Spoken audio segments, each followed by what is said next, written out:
helping people cope with and overcome life's challenges.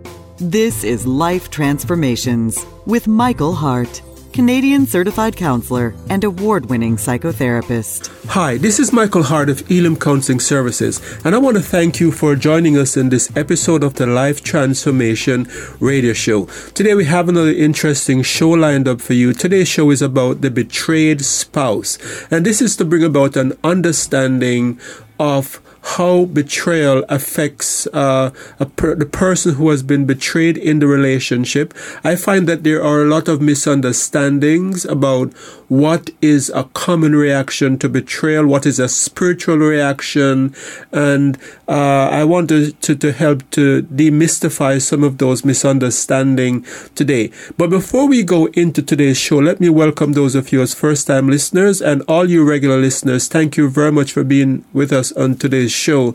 And with me in studio today to discuss this very important topic, because I know there are some of you out there who are hurting. You have had your heart broken by someone you trusted, and maybe it has been, it's just happened, and you are feeling confused, and you're concerned about some of your reaction to this betrayal. Or maybe it's been years and you still can't get past this ache in your heart, and your relationship has never been the same since. So it's a very important topic, and with me in studio today to discuss this very important topic is Melissa. Thank you very much again, Melissa, for being with us on this show. It would never be the same without you. I think so highly of you and the questions that you asked. So I want to thank you for being here today, but I just hope that you don't betray that trust. No, I know. It's my pleasure. And for those of you who can't see me, I feel like my head is inflating and I'm going to float off this chair. My goodness. Well, thank you so much for the kind introduction and the kind words.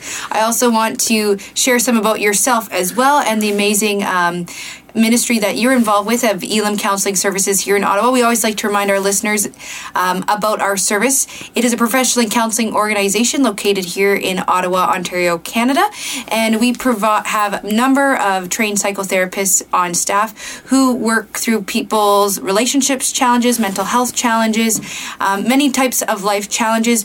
But we tackle it with a Christian lens. All our psychotherapists are Bible believers, and they incorporate that into the therapy and the counseling that they provide.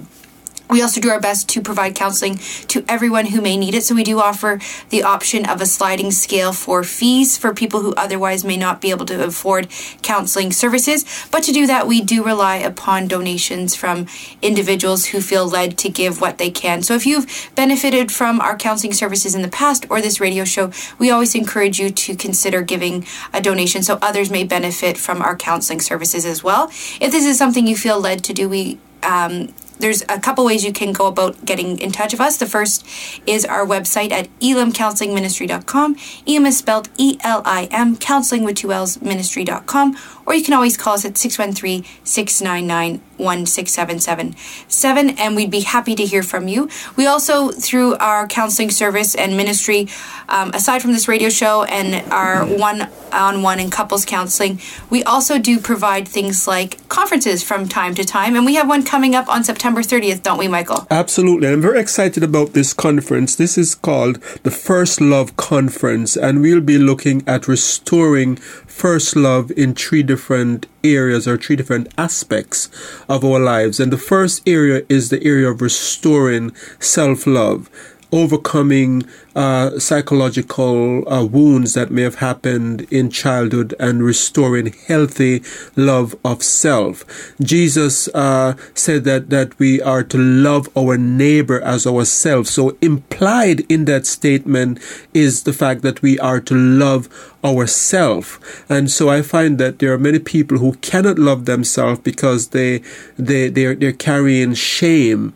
And when you have shame, it affects your ability to really accept yourself and to love yourself. So I'm very excited to be able to be with the therapists that are going to be presenting there along with myself, to be able to share ideas with people who might be suffering from low self-esteem or other forms of self-hatred that might be leading to leading to things like anorexia or cutting behavior, to help people develop the tools and to have the knowledge of how to restore healthy self-love.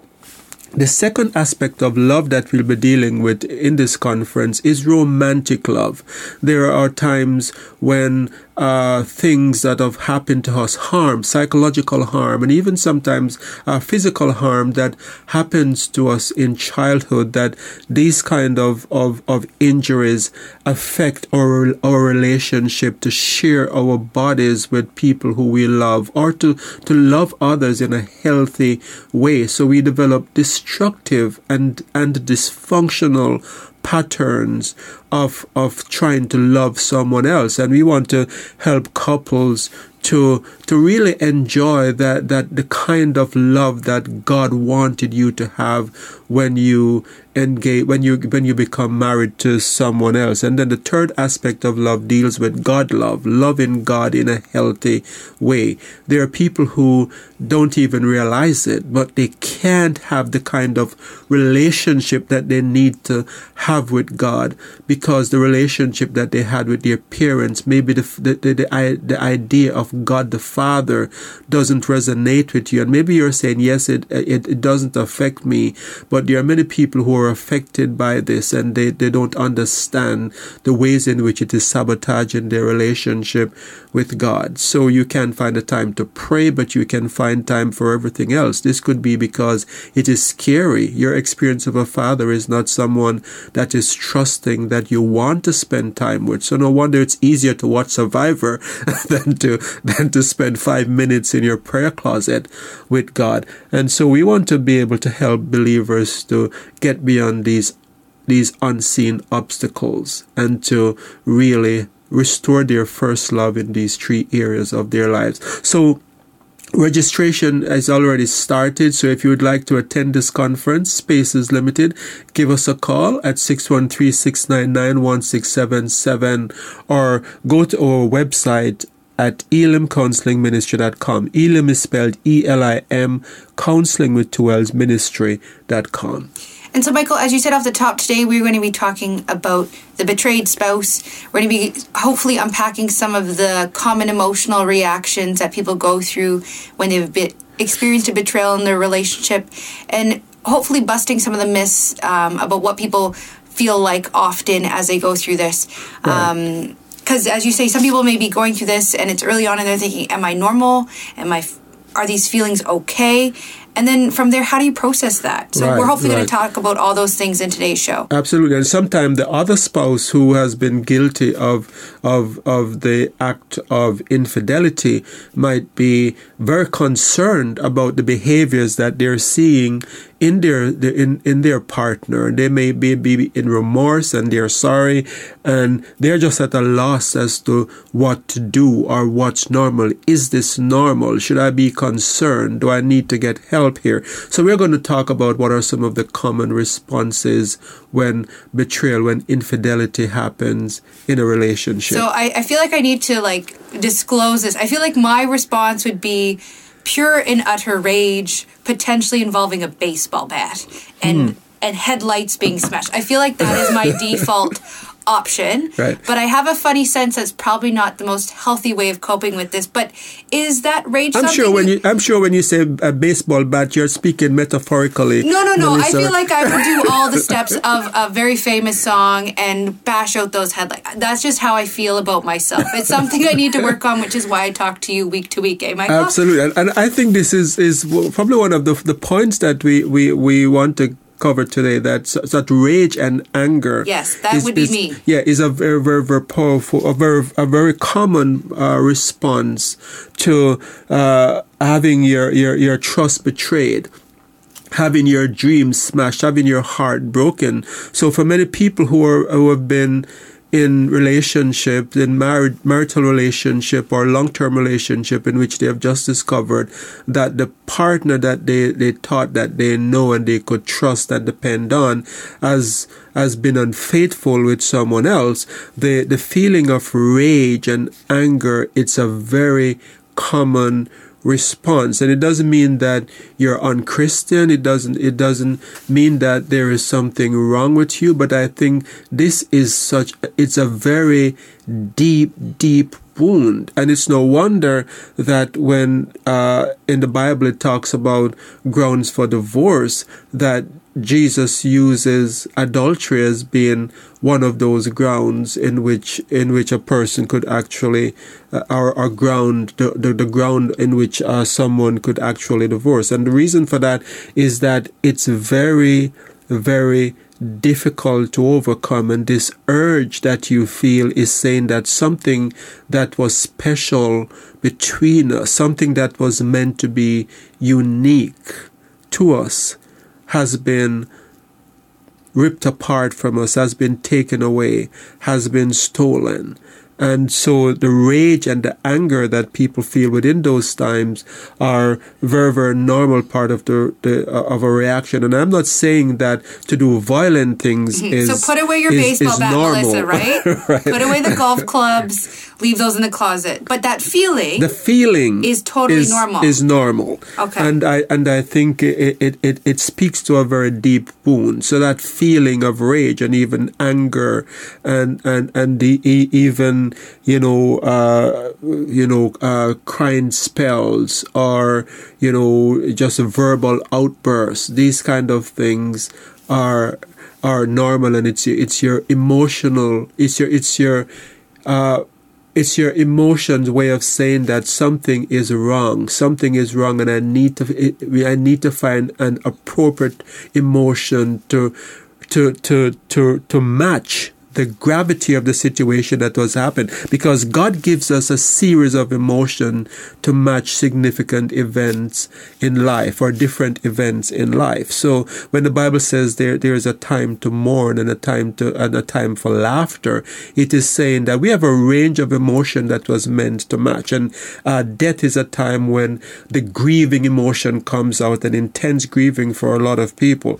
So a betrayal in a marital relationship is a very significant betrayal. And so rage, anger, feelings of bitterness, and even feelings of resentment are very, very common to have. Now, don't get me wrong. I don't want anyone out there to say that, I'm saying that, you should stay there or you should do ungodly things because of that feeling of rage. That's not what I'm saying at all. I'm just saying that because of the seriousness of what has happened, it is normal to wrestle with these feelings. And this is where you have to, people going through this have to draw very deep on their spirituality, draw very close to God, and to ask for God for self-control and restrain, not to fall apart or to do something that they regret.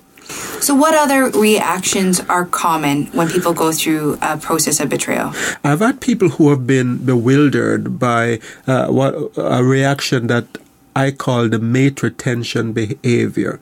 So when you have a situation where your trust has been violated, and you're feeling insecure, and you're feeling as if your relationship is going to fall apart, one of the response is that people sometimes become hypersexual with the person who has just betrayed them. And some people find this hard to understand.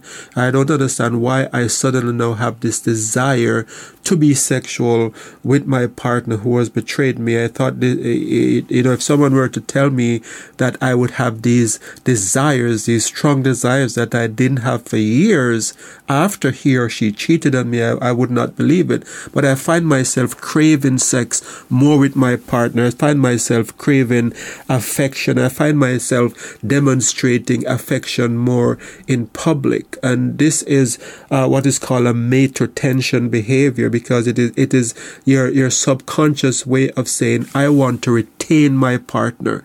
I want to make sure that my marriage doesn't fall apart, and that I can secure this relationship. I can rebuild the cracks. I can secure the cracks that are coming at the foundation of this relationship. And so this is often very, very counterintuitive for a lot of people to understand, but it's very, very common to have this sudden sexual desire and sexual urges that weren't there before. So what other reactions do you see? We've talked about rage, we've talked about this mate retention behavior. What other things do people do? Triggers are become very common. I think it's important to realize that if your trust has been betrayed, you're going to be triggered by a number of things that seem unrelated to what has just happened. So picture this scenario, for example, the husband that has been unfaithful has promised that he would, cut the lawn on Saturday.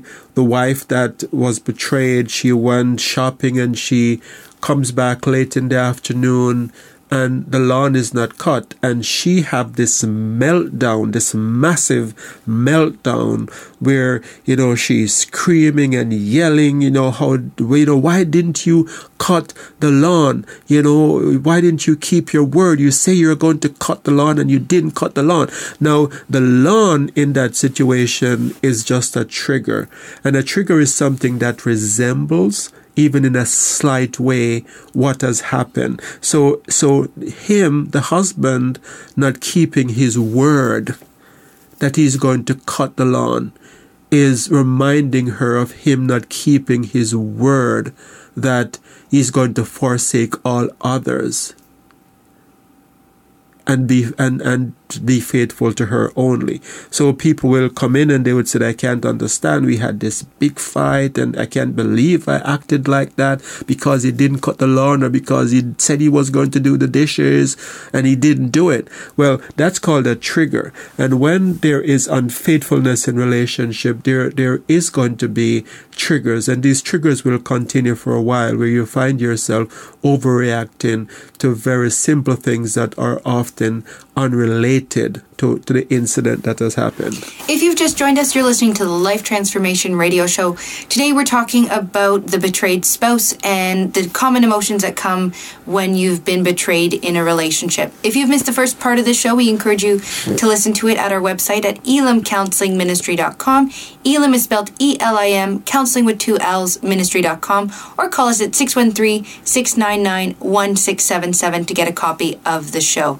So Michael, you just talked about triggers as a common symptom is not the right word, but a common reaction, rather, when someone's been betrayed. What other things do you see? It is also very common for there to be acting out behaviors. So people who have been faithful and haven't been unfaithful to their partner will suddenly start acting out and may themselves find themselves in a relationship with someone at work, or will start doing things like they will start dressing in a provocative way, or they might start drinking alcohol or using drugs, and especially so if they use drugs before. So this acting out behavior symbolizes a number of things. And I think that the main thing that it symbolizes is that they're trying to cope with life, and they're trying to make sense, and they can't make sense of it, and so they're looking for an escape. And so even things like promiscuity, when this happens, is a way of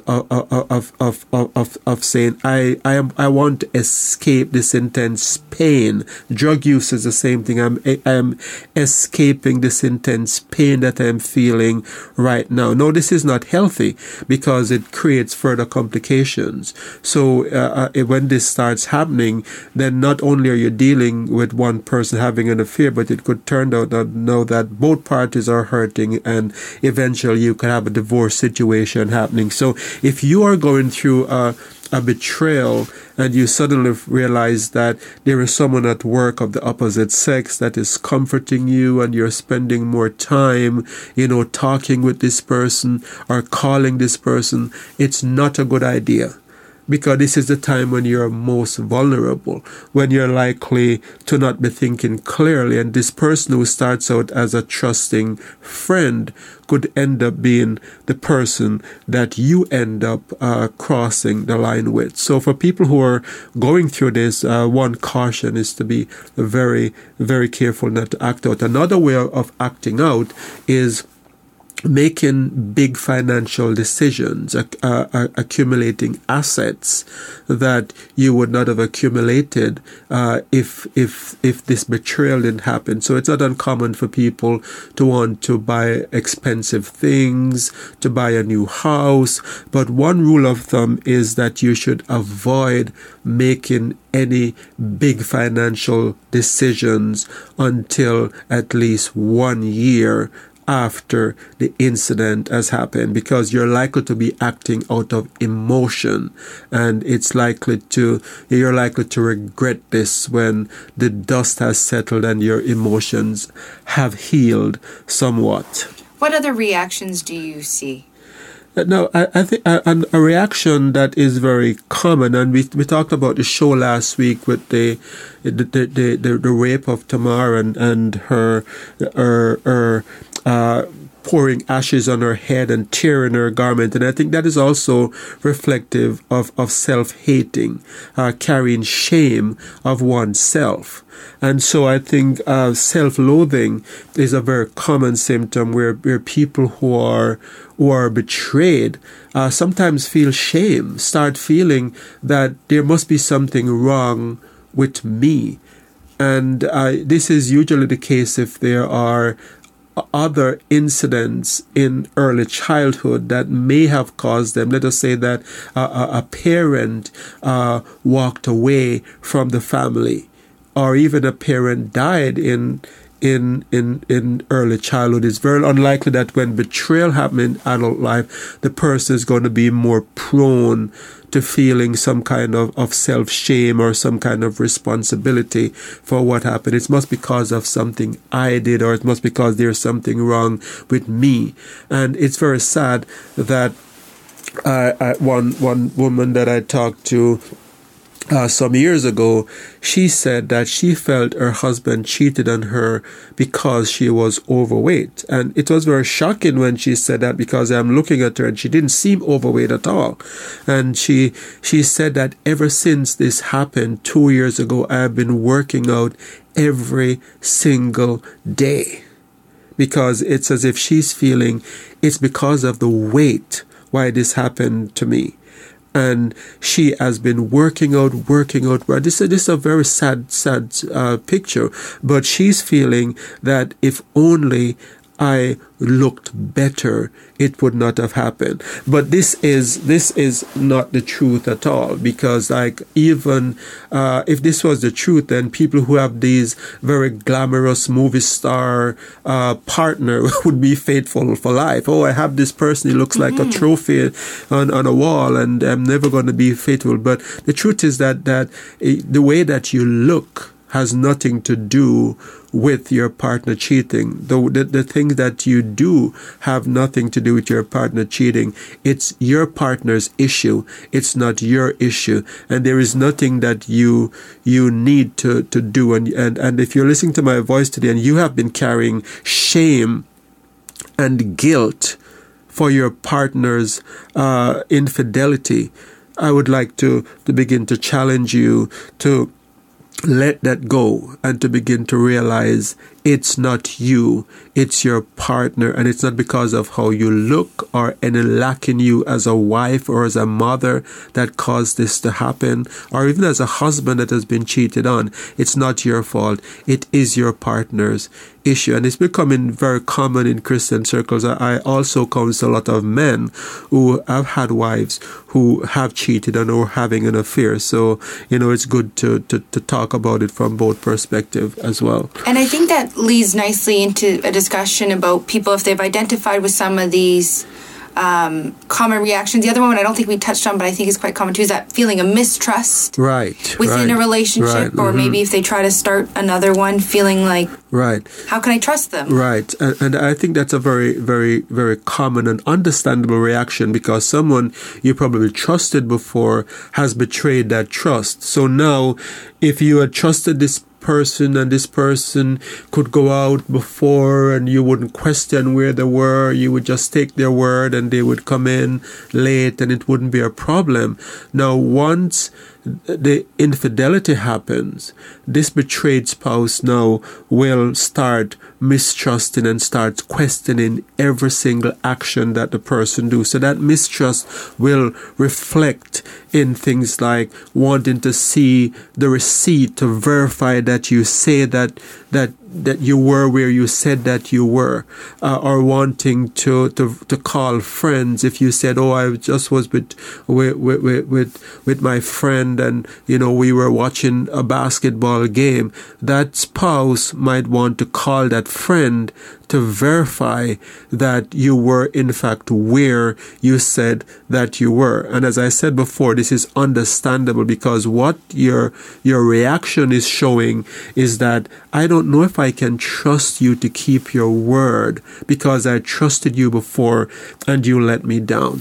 So though we've said throughout the show these are really common and normal and typical reactions, what I've learned from you, Michael, is even when our emotions are normal and appropriate, it's also important to process them and go through that work. Because if you don't, that's where you've seen things show up years and years down the line. Absolutely. So if someone's gone through this and they're feeling these really common reactions, how can they start to walk through that process of unpackaging their feelings and how they're reacting to this type of situation? I think this is such an intense pain, such an intense emotional wound that, there's a saying that time heals. But I think when it comes to a broken trust in the form of infidelity, this time will take a very long time to heal if you're just waiting for time to pass to be healed. So there are some things that I think you can do to help yourself to heal.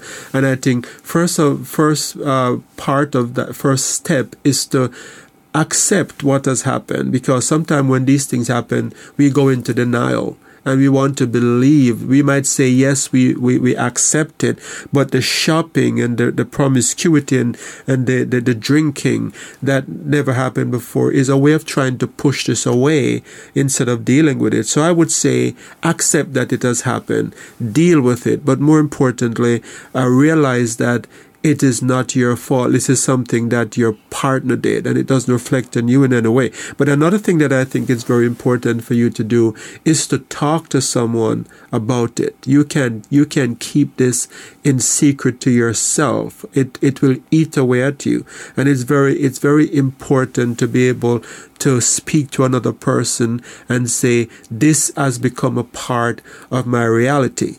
I know for many Christians this is very difficult, because it's a kind of a shame that you want to be portrayed as this perfect loving couple, and so I think this will only lead to further complication down the road. So if you can't trust anyone in your circles to talk to, find a trusted counselor to go to and to say, this is part of my story, this happened to me, because that is the first step towards becoming healthier and overcoming this very terrible situation. So if you'd like to talk to someone, we encourage you to call us at 613-699-1677 or visit us at elamcounselingministry.com.